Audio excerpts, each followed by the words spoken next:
চৰিত্ৰবোৰ একলব্য চৰিত্ৰটো গুৰুৰ ভকতিৰ কথা সেই কথাখিনি তাৰ পৰাই শিকিছিলোঁ মহাপুৰুষ শ্ৰী শ্ৰী মাধৱদেৱ আৰু গুৰুজনাৰ সৈতে যিটো সম্পৰ্ক গুৰু শিষ্যৰ সম্পৰ্ক কিছু মুহূৰ্তৰ পূৰ্বে কৈ গৈছিলোঁ যে সেয়া আমাৰ লাহে লাহে থুনুকা হৈছে কিন্তু গুৰুজনাৰ আদৰ্শৰে যদি আমি চলো সেয়া কিন্তু থুনুকা হ'ব নোৱাৰে ছাত্ৰ ছাত্ৰীসকলেতো নিশ্চয়কৈ জানে যে জগতগুৰু শ্ৰীমন্ত শংকৰদেৱ গুৰুজনাই মহাপুৰুষ শ্ৰী শ্ৰী মাধৱদেৱক এটা দিনো ক'বলগীয়া হোৱা নাছিল যে মাধৱ তুমি এইটো কৰা মাধৱ তুমি সেইটো কৰা মাত্ৰ মৃত্যুৰ সময়খিনিতে কৈ থৈ গৈছিল মাধৱ তুমি ৰত্নাৱলী ৰচনা কৰিব লাগিব তুমি নামঘোষাৰ জৰিয়তে জীয়াই থাকিব লাগিব অসমত এই কথাষাৰ কৈ থৈ গৈছিল যে তুমি হাতত কলম তুলি লোৱা এই কথাষাৰ শেষতে কৈছিল তাৰ আগত গুৰুজনাই যদি কেতিয়াবা কিবা কথাত কষ্টও পাইছিল কেতিয়াও মাধৱক কোৱা নাছিল কিন্তু মহাপুৰুষ শ্ৰী শ্ৰী মাধৱদেৱৰ গুৰু ভকতি চাওক গুৰু শিষ্যৰ সম্পৰ্কটো এটা উদাহৰণ দিব বিচাৰিম এবাৰ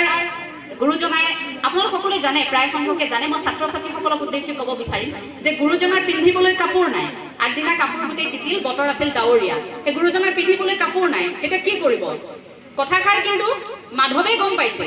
মহাপুৰুষ শ্ৰী শ্ৰী মাধৱদেৱে কথাষাৰ গম পাইছে যে গুৰুৰ কাইলৈ স্নান কৰি পিন্ধিবলৈ কাপোৰ নাই এই কি কৰিব এতিয়া সেই কাপোৰযোৰ কি কৰিছিল নিশাৰ ভাগতে গণকুচিলৈ গৈ মহ দাহৰ কামোৰ খাই নিশাৰ ভিতৰতে কাপোৰ এখাৰ চিলুৱাই আনি পিছদিনা গুৰুৰ ওচৰত ৰাখিছিল তেতিয়া গুৰুৰ চকু পানী ওলাইছে যে মাধৱ মইতো তোমাক কোৱাই নাছিলো তুমি নোকোৱাকৈ ইমানখিনি অনুভৱ কৰিব পাৰিলা সেই অন্তৰত যে গুৰুজনাৰ লাগিছিল সেই আশীৰ্বাদ কৈ লৈছিল গুৰুজনাই স্নানাগাৰলৈ যোৱা সময়খিনিত এডাল গছে খুব আমনি কৰে হাউলি থাকে সদায় গুৰুজনা হাউলি হাউলি তালৈ যাব লগা হয় তেতিয়া মাধৱে দেখিলে গুৰুজনাই অসুবিধা পাইছে অকণমান ক'বলৈ বেয়া পালে নহ'লে নোকোৱাকৈ কি কৰিলে মনে মনে সেই ডালটো কাটি খুব ধুনীয়াকৈ গুৰুজনা যোৱা ঠাইত যাতে কোনো ধৰণৰ অসুবিধা নহয় তেনেকৈ সাজু কৰি ৰাখিছিল সেয়া আছিল গুৰু ভকতি পিছদিনা যেতিয়া